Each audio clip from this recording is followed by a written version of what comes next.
In Waiting to Exhale, we all remember when Bernadine's husband of 11 years decided to walk out on her and their 2 kids to be with his mistress. Once she got over the initial devastation of her world crumbling, Bernadine went through what some people might call a hoe phase, sleeping with a married man. Then later in the film, she has an emotional affair with a different married man. Let's talk about it. I'm Heit. And I'm Cheri. And you've discovered Axiom Amnesia.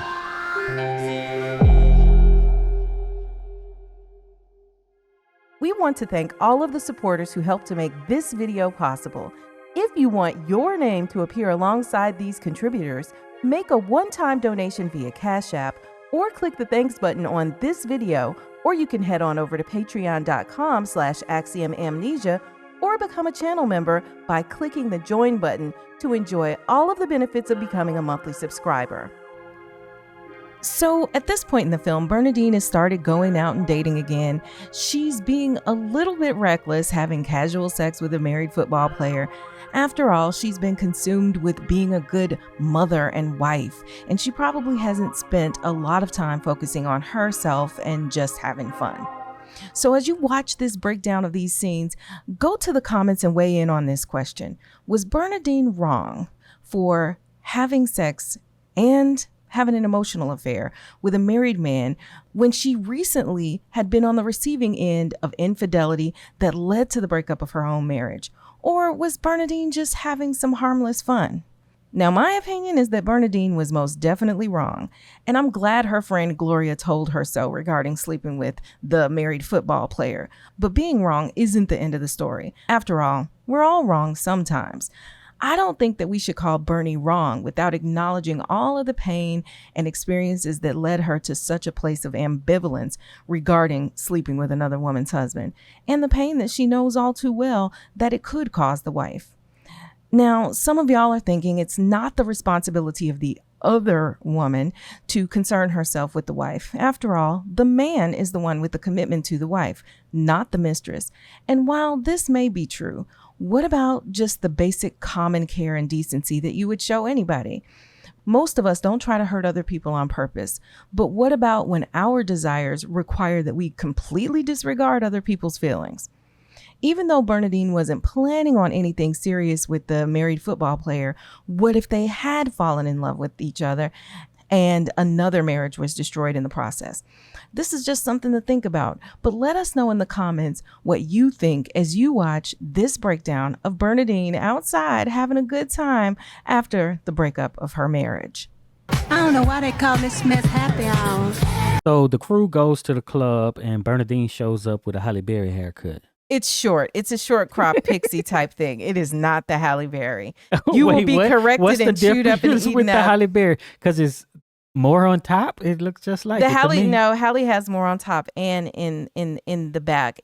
Halle Berry is like almost a modified, shorter mushroom haircut. If you're talking about the traditional Halle Berry that we saw in movies like Boomerang from around this time. Now, later, Halle did get a cut that looks a little bit more like this, that's more of the pixie. And when you see her hair nowadays, when she wears it short, it is like that. Hey, guys, it's a Halle Berry haircut.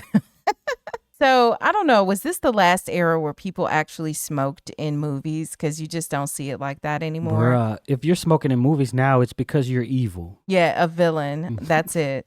But let's talk about, so now, Bernadine gets her hair cut and she's like, I'm out on the prowl. And she starts dancing with this guy. Thank you. Oh, that's Herbert Webster. And Gloria explains that, the guy may be fine or whatever, but he is very married. And fine as hell. He's also very married. And Bernadine is flirting with this married man. Bernadine want to be a side piece now because she thinks side pieces are winning.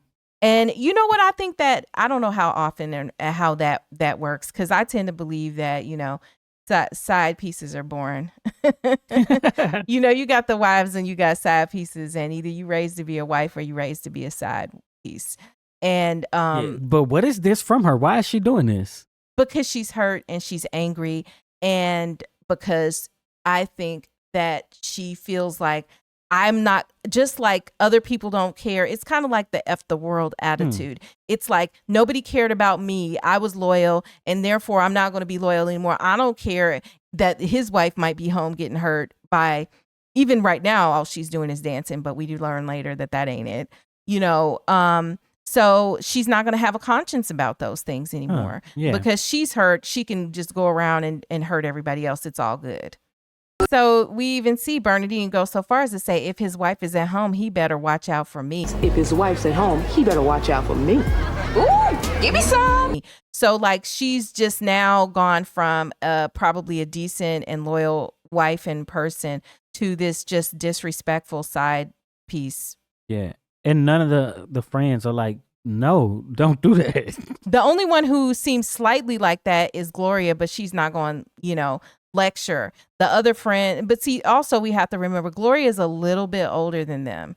They're all younger. I think at one point Whitney Houston says she's 26. I don't remember, but they're younger and Gloria's older than they are. So she's got kind of some life wisdom that maybe they don't have yet. But Bernadine, man, you just did a 180. Thinks he's gonna get away with it? I'm not gonna let him get away with it. That's right. Bernadine is at this carnival with Gloria and she starts talking about all the stuff that I'm sure her lawyer found when she started digging. He got 200 acres of farmland and he got a vineyard and all of the apartment building and stuff like that. So he had assets that he never let her even know about. Did the white lady set them up? I don't know, but that she would listen. The side piece was probably planning her entrance strategy, right? And the wife's exit strategy. So they've been plotting on her for who knows how long. But it's interesting also to me that Bernadine knew exactly when he said he was cheating or whatever and was leaving. She knew who it was. Yeah. I finally got the answer. Just never get fucking married. Uh-oh. So this is the moment that changed the trajectory of relationships with Black people. I think so. Just never get married, right? This is the conclusion that Bernadine comes to because she's like, you're too lazy to look out for yourselves and you trust your husband and then they do you wrong. Yeah. This is how women get screwed. Too lazy to look out for yourself. Like this is just, I think, how bitter you get bitter after something like this. Yeah, and that's kind of what we talked about in the beginning. About, she was just basically doing for him and not thinking about herself and comfortable in it, right? Because you love the man, so you're not even looking at the money or anything, you're just living your life with the man and the kids. And it's a good life. You ain't got to worry about money. She ain't got to work a job outside of the home. Just look after the family, make sure that what's needed is there, is present. And, so it was a good life. You've been messing around with Herbert. Gloria asked Bernadine if she done anything with Herbert, and she basically said she spent the night with him. I spent one evening with him. And I think this do kind of point to it not being the exact same thing, right? You could be the side piece, but it's not that she is one who is trying to steal a husband, which is a mentality from, I guess, yesteryear, right? Maybe she did know about John's side piece, right? But never expected it to come to him walking out on his family, right? Much like she don't expect Herbert to walk out on the family. So the offense isn't that great at that level, right? She's just messing with him like just happens, right? This is just widespread activities that happen. But the leaving part is the aggression. Yeah, and I think the other part is you got to recognize too is that there are different types of side women. You got the side woman who's happy with her lane, and then you have the aspirational side woman who is hoping to be able to get to that top spot, right? Right. And we'll talk about that when we get on to Savannah's story. Yeah, they'll definitely talk about that with Savannah. But also, in this dialogue that's happening, you have Gloria asking because she suspects that that Bernadine has been sleeping with Herbert, but I think she doesn't want to see her friend just like jump from the frying pan into the fire and get into more trouble, right? Just being on the flip side of this whole, I'm sleeping with a married man now all of a sudden thing just because of what happened with her own marriage. And also, I think there is a little bit of kind of like loss of respect for Bernadine in this, because you could see it on Gloria's face, kind of like, like, you did this, girl. Like, I didn't think, like, because she probably would expect it. Is it a loss of respect or disappointment? A disappointment. Let me just say it that way. A disappointment. She was disappointed that she had behaved in this manner. But at the same time, and then of course Bernadine is just like, hey, I wanted to get laid, so I did. I needed to get laid, so I did. But remember what she was saying, the wife better watch out for me and all of this and that, But Gloria, knows that you're in this altered state, right? So she's making these decisions because of how she's feeling about her own marriage. Mm-hmm. I tap danced for a man for 11 years. I'm not about to go out and get me a new owner. Okay, and so this is a friend, okay? Because the friend says to her, after all of this and whatever, she said, but you're wrong. Yeah, Bernie, but you're wrong. Like, these are the people you need in your lives who, who's going to tell you you're wrong when you're wrong. Yeah, but even if you're not wrong, they can tell you how they feel about what you're doing, too. I mean, and Bernie was dead wrong. She knew she was wrong. And her only response was, well, that's why I didn't want to tell you. That's why I didn't want to tell you. Because she knew she was wrong. Yeah. No matter how she tried to justify it. But her friend was still her friend and is willing to support her through it. But I appreciate that she told her she was wrong. Because sometimes when you look around the world, you like wonder, where's this person's friends? Like, you ain't got no friends who will tell you you're wrong? Well, yeah. But then she told Gloria that I'm not like you. I just need somebody to hold, right? I'm not like you, Gloria. I need somebody to hold me. And we do see the different types of people who are in a relationship and jump from relationship to relationship to relationship, and people who, I guess you could say more sporadically, are in relationships, right? And I think it is like a certain personality, and maybe whether or not someone can be alone. And we're not going to get into different types of personalities. Well, but yeah, there are some people who, they have this sort of an attachment thing, right? And then you have some people who are, I'm just social, right? And then you have people who, I don't need other people to fill my cup, for lack of a better phrase. Well, and here's where she was wrong about her friend, because Gloria did need somebody to hold her. This is why Gloria was palling up to her ex-husband every time he came to town. Gloria needed that, but the difference is Gloria's her moral compass was intact to an extent that she wasn't going to go out there and just do anything with anybody. Right, but like it's Bernadine also was going to do. The face that you put on, right? Just like she was smiling and everything, like she was happy. That is the same thing that Gloria does. But it still does point to that she needs someone so much more than Gloria does, that she's willing to go against whatever her moral compass is. Yeah, right? or maybe her moral compass just was never put to the test, and that could be the case. That's who you are inside. Even if it is a damn lie. Bernie also says basically that, she needs somebody to hold her and whatever. She's like, even if it's a lie. So she's willing to, just for the sake of getting that feeling or the comfort she needs, she's willing to live a lie, which says a lot about her relationship. So she probably did know he was stepping out, just wasn't expecting him to leave. Because if you go with statistics, most men don't leave. Yeah. So just the odds were on her side that he would stick around. He just gonna be in them streets. She just was one of the unlucky ones. So in the next scene, we see that Bernadine is in this hotel lobby bar, and she is having a drink after this big loss that she's had in court. And who rolls in and comes sniffing around but this guy played by Wesley Snipes, who, by the way, is not even credited in the movie, I guess through his own whatever. Nobody's credited in this movie. Really? Yeah, Giancarlo Esposito's not credited. The lawyer's not credited. A bunch of people. Interesting. Okay, well, yeah, we all know this is Wesley Snipes. So he comes in sniffing around like, yeah, anybody sitting here, let me talk to you, you fine thing. Yeah, he had an agenda from the beginning, because why is you doing this? Is anybody sitting here? Just peep what what he does in this movie. So he comes up and he's laying his Mac game on thick, talking about how beautiful she is, blah, blah, blah. I haven't seen anything as splendid. I haven't seen anything as splendid as you since I've been here. Yes. And then she looks over him and gives him that eye, and he knows it ain't working. Hold on.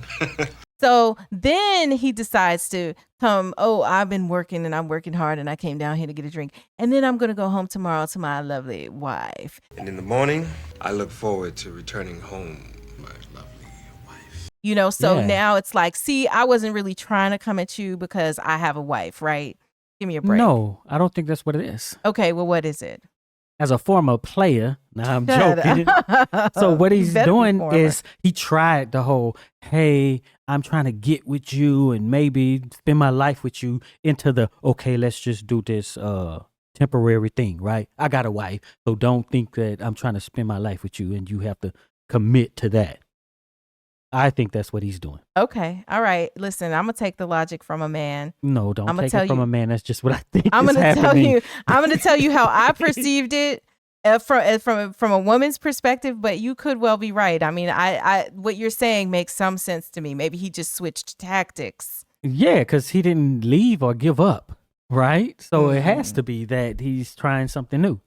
So James is like, what you doing over here and blah, blah, blah. Why are you sitting here all alone? You don't have to answer that. You don't know me.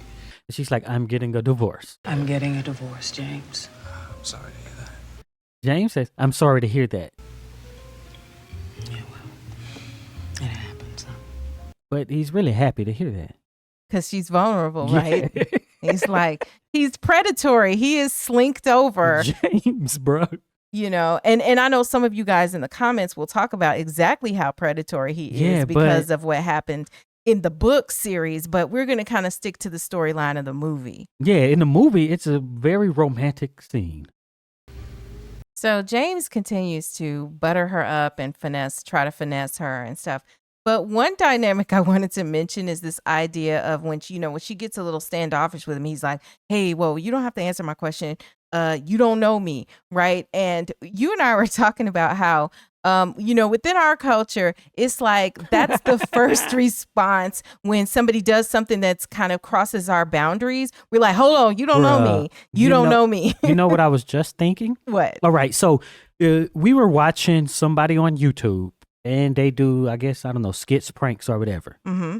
So when he was like, oh, you look splendid, I was thinking of the guy who was in the video who was like, you look enchanting. Yeah. He said that to somebody. And, this is Big Mac game. Like, due to Is it talk like really? this to women. Well, not that it works, Oh, but it'll okay. work on enough people and they're persistent, right? You see how he modifies his game as it goes on. First, he comes up more overt, like, let me just see if I can get the low hanging fruit. It doesn't work. He keeps on talking to her and getting more information out of her as things go along so that he can manipulate her, right? Yeah. This is what's happening because we realize you have, once we hear his story that he tells, you have like zero business being down there even trying to pull this woman. So then James drops this bombshell that his wife is dying of cancer I'm going through something similar. My wife is dying. and how they had so many plans and how hard it is dealing with all of that. But like any normal human being, this softens Bernadine to him because it's a reason to have sympathy for a person. Yeah. He seems very tender in the way he's explaining it. So it's kind of like this hook that you'll put out there. He's a sensitive man and he's also a civil rights attorney because he That's says like that one in that you Washington. never hear about. Why did they make this what you would call a philanderer, a civil rights attorney? I don't know. Maybe because there are some who are that. Yeah, well, historically, we know some Yeah. of the big ones, or just civil rights folks, figures. Yeah, exactly. Of course, in the next scene, we wind up seeing Bernadine coming up to the hotel room with James. I don't think that she was staying at this hotel. So what did she go do? Rent a room or whatnot to bring him upstairs? Was she drunk? I mean, probably. Is that because I'm like, why is she doing all this? She had to think with her, but now she here with James. Why is she doing all this? Because you mentioned earlier that she needs to be held And she needs that. When I said it, I didn't mean it was like just this temporary, like these one night stands sort of. But the thing is that she's willing to live a lie. She said that earlier. If she just wants to have the physical comfort and the touch of a man, then she's willing to take it from these randoms who come along. And plus, James seems nice. And really what James did is he came and mirrored everything she said. Oh, I'm going through the same thing. I'm going through a divorce, except it's a little different because my wife is dying. My story's even worse than yours. Exactly. So he has mirrored all this stuff. And then he's made it like he's a sensitive guy. He's just what you need kind of a thing. And of course she fell for it. Because the other part is that she has been drinking, you know, having these hard liquor drinks. And he give her another one. Yeah, whatever she's having, give me a double. And the next thing you know, they're going up to the room. It's not that surprising that they would be going up to the room, right? Yeah. But he mentions like, hey, you seem nervous. Like, I don't have to stay. I don't have to be up here. I can go. I can leave. Well, I mean, if you're having second thoughts about me being up here. Like knowing that that's just another tactic. Yeah, kind of like the scene in High Learning. Put you at ease. So we know exactly what James is there for because he's like, I haven't done this before and da-da-da. I haven't made love to a woman in over a year. I've never done this before. I haven't made love to a woman in over a year. So if James is here to lay it down. James is really nice. He's going through a lot. Woman your husband was marrying, ex-husband, that she was white. Okay, James says that his wife is white. Well, so is my wife. As a point of, I guess, commonality. But it's kind of like we talked about, right? She can never be white for her husband, John. So he is willing to get with a black woman and he has a white woman at home. So you're elevated to be above the white woman, which that you can't be with your husband. Now that's interesting. You know, I never thought about that dynamic of now the one thing he gave her is like saying, you are good enough. Because look at here, I'm up in this room with you, baby doll. I got me a white woman. Right. And I have a white wife.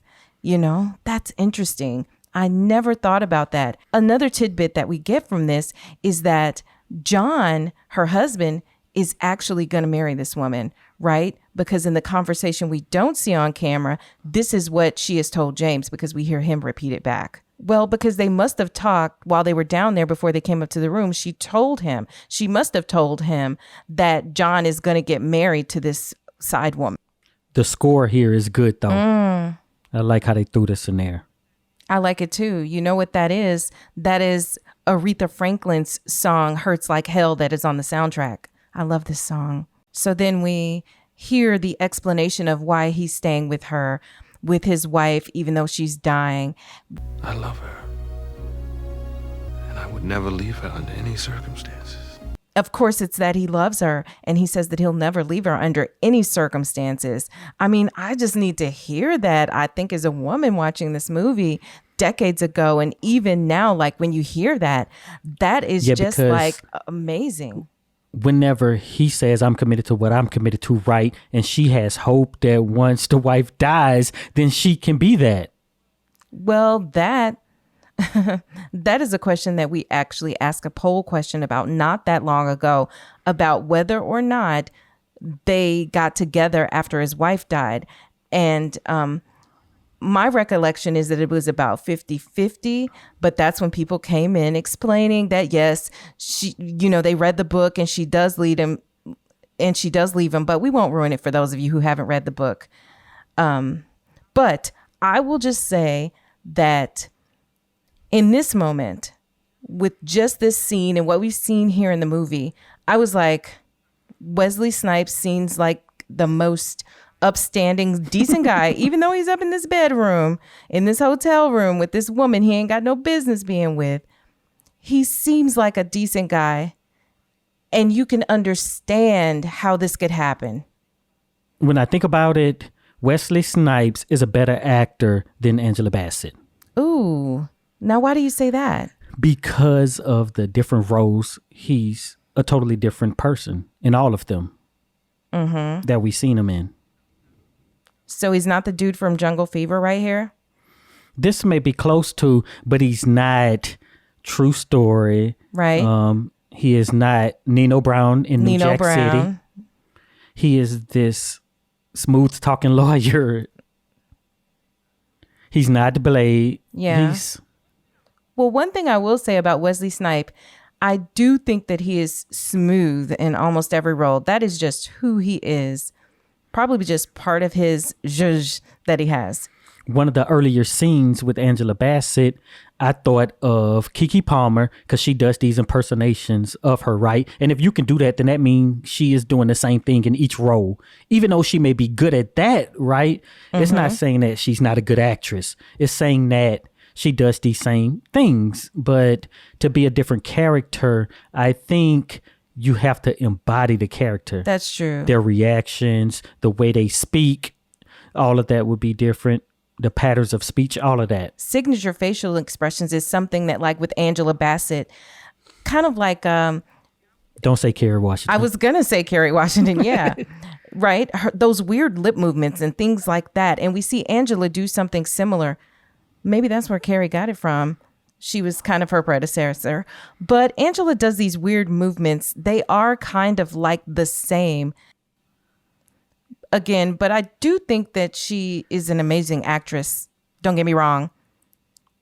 Also, just because he can be different in those roles isn't necessarily what makes him a better actor, because you can do that and still be not as good as somebody else.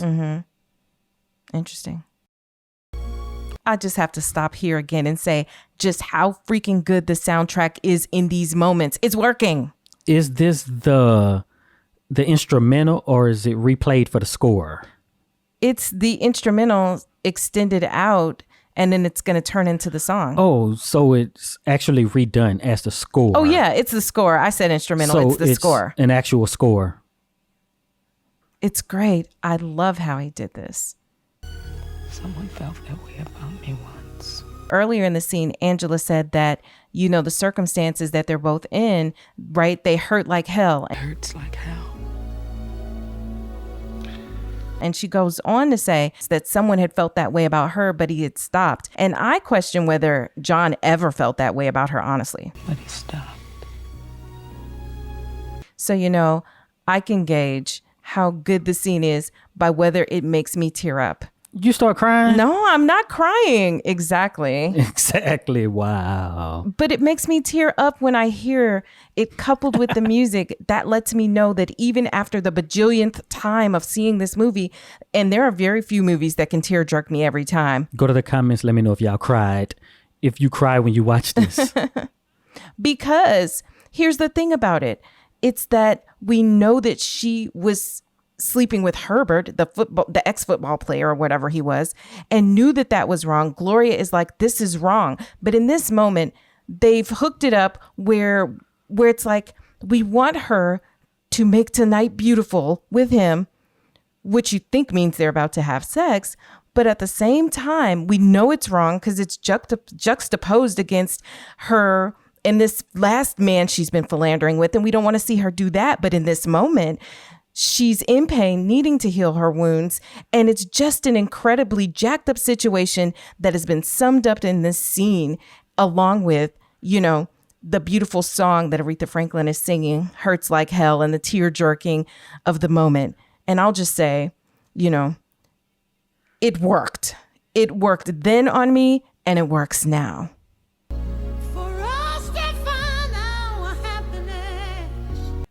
But I got to ask y'all in the comments, was it cheating for them two to be laid up like that? Was it cheating for this married man and this soon to be divorced woman, but mostly cheating on James's part? Was this cheating for them to be laid up spooning? They didn't have sex, but was it cheating? What are your thoughts? You asking me? I'm asking you. Oh, probably going into the room is what did it. Him going into the room, her being into the room. Yeah. So whatever happens after that, depends how bad it's going to be perceived by the other person. But it probably doesn't matter from his wife's perspective, or if she had an actual husband at the time. It wouldn't matter. He was in the room. So, yeah. He was there. Might as well just go all the way through with it. Oh, so they just went ahead and slept together. Might as well. Might as well from the way it's going to be perceived. The two people who were in the room and knew exactly what happened, forget about their ex-spouses, spouses, whatever. Bottom line to me, this is absolutely cheating. This is emotional cheating. This is building a bond that is a romantic bond with another person other than your spouse, whether or not you actually let him put it in. You know what I'm saying? No, because we say emotional cheating. This question, and it's philosophical physical, question. And it's physical because you're laid up there. If they were just doing it on the phone, that would be emotional cheating. But this is emotional and it's physical because he literally was touching her. Should there be a monopoly on emotion, or is it specific emotions? I don't know about the answer to that question.